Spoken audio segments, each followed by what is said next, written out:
Hey, I'm Mary. I'm from KCPR. This is No Vacation. They're from San Francisco. Hello. Hi, guys. Hello. I know. Hi. Yo. I know it's still early on, but how's tour going so far? It's good. I hate them already. I'm just kidding. We're not friends anymore. Broke No up. Vacation's breaking up broke after up. this tour.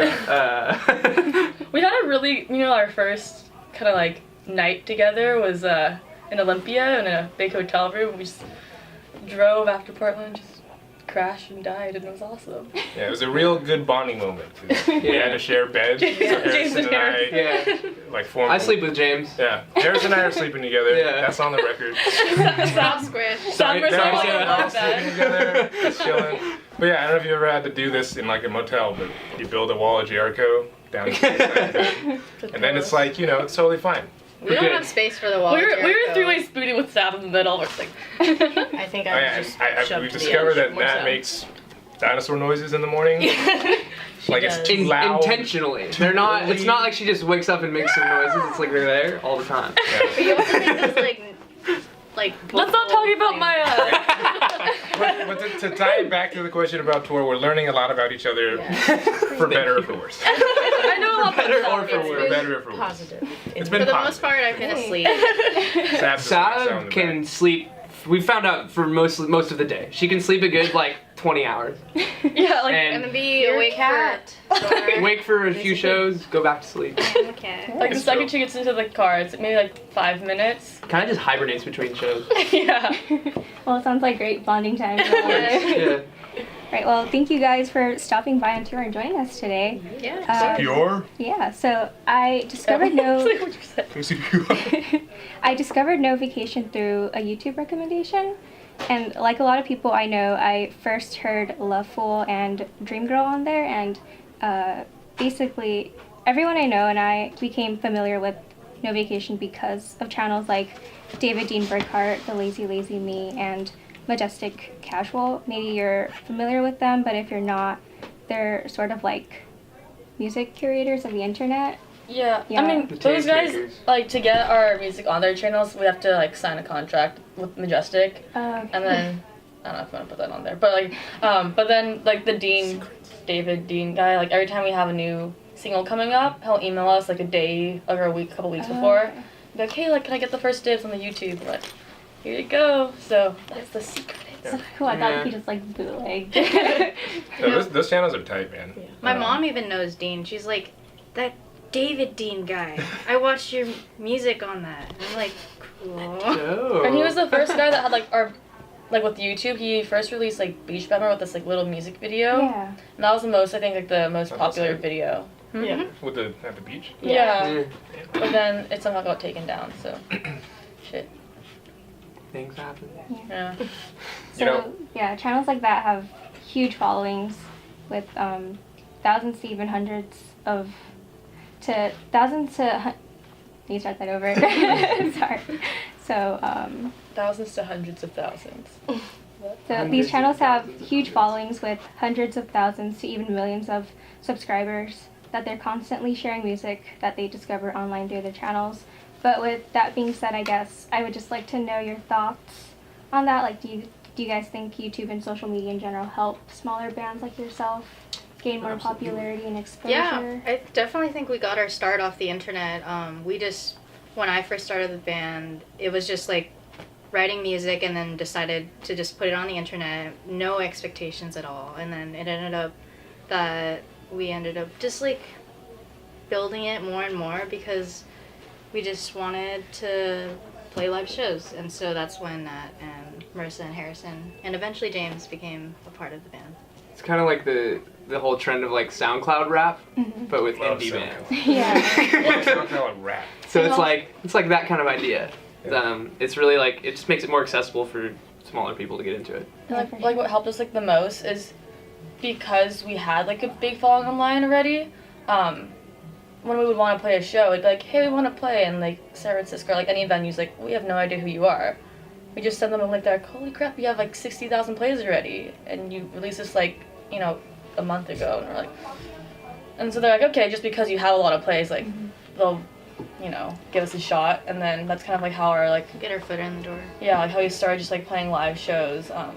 It was like really DIY at first, and then eventually venues started helping us out because they liked our following. Yeah, I think the cool thing about that too is that when you post stuff online, just like of your own accord, without a label or without money involved, it's just for the love of the music, right? So it's just like, though I do love money, give me money, give me all your money. But it's like, you know, people post songs that they like, and then other people, because they're tastemakers, are like, oh, this guy likes this song, it'll probably be a good song. Yeah, for Then it just keeps spreading that way organically. Yeah. So, you know, my dream actually is to someday get our music on those anime channels, like for all the beat scene stuff, like Axion or Alphamosa Demon, where it's just like beat scene set to anime. They should do that for No Vacation. They do already. Really? People are doing that, man. All right, well, I want to get on He the just main joined. street. He's new. I want to get on the main street. Who's the new guy over here? the more public one. Get out of here. Following that question, I read that No Vacation took a year-long break, but I'm happy that you guys are back and bigger. And when I first started listening to No Vacation, I believe the band only had 2 members, but now you guys are a full band of 5 people. So maybe you guys could talk about how the band evolved into the 5-piece that it is today, and like how you guys all met, where you're from. Yeah, so the band first started with my old friend and I. We met in college, and we just started out of our dorm room and then took it to the studio and then recorded it, put it online, and decided we wanted to play some live shows. And that's when Marissa and Nat came in, and we all met at USF. And eventually, when we decided to go in the studio the second time, Harrison became a part of the band. And that was Playing really drums. fun. Yeah, Oh, he yeah. was a really good drummer. Marissa and Nat are still the same. Bass Nothing and about him has keys. changed. Nothing? Exact humans. Your hair did get shorter, Marissa. Yes. I had, To the a, blue. I had a flow. Like a Hers little got shorter, mine got longer. Something happened. And then after the year-long break, we just we first started playing my own music because I was like writing music and I wanted to play it live, and so I asked my old bandmates, or ex at the time, hey, do you guys want to just play live shows with me for fun? And so we did that, and we're like, wow, this is like the same thing as like No Vacation. And so we decided, oh, we should just start it again. And then that's when James came in, and then Harrison switched to lead guitar. That's cool. James is It was now like the drummer. it was super like random because the whole time like Harrison and I were like, let's do something, let's fucking do it I again. was getting antsy. Yeah, like we gotta not play playing something. music. And it was like we're just like FaceTime one day, and like she was gonna move to New York. You know, she just moved in the fall. Mm-hmm. So we're like, you're about to leave, so let's just do it. for fun. And then we're like, okay. And then we did it again. Everyone's like, oh my god, you guys are playing again. And then it became a thing. Yeah. So before you guys started playing new music, were you just playing songs off of Ammo XO and the Summer Break mixtape, or? I think it's a combination. Yeah, It's always been a mix, I think. And then we slowly trickled in. Yeah, we I play mean- a lot less of Amo now. Yeah. Yeah. Like maybe 2-3 songs. The new tops. songs that we're playing, or that we did play today, were written like in the period which the band was like not together. Okay. And so now we're starting to record it and like put it out slowly.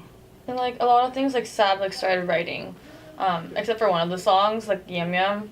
But We all Sab wrote wrote. all of them first, and like they were part of her solo project. And then after when we like rejoined, then we all like Everyone- added our yeah. like flair to it. And then it Adapted became No Vacation song. Nice. Yeah. Okay. In the past few months, you guys released 2 songs titled Minefields, which I love the music for, by the way. That was really fun. And the other one's called Yam Yam. Do you guys want to elaborate on those 2 song titles and what influenced those?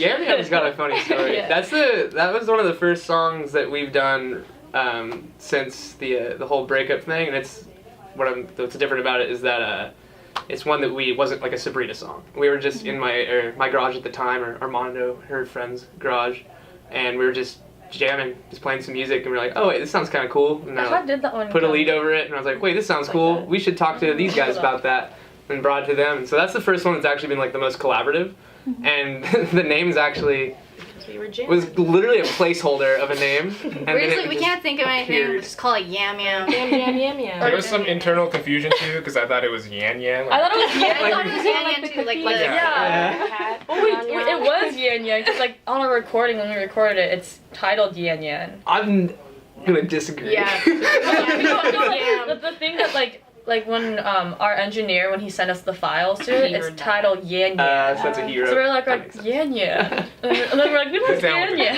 with it. Yan. I do love Yan. And then I thought we were gonna change it, and then the song got published, and I was like, oh, so we're rolling with this.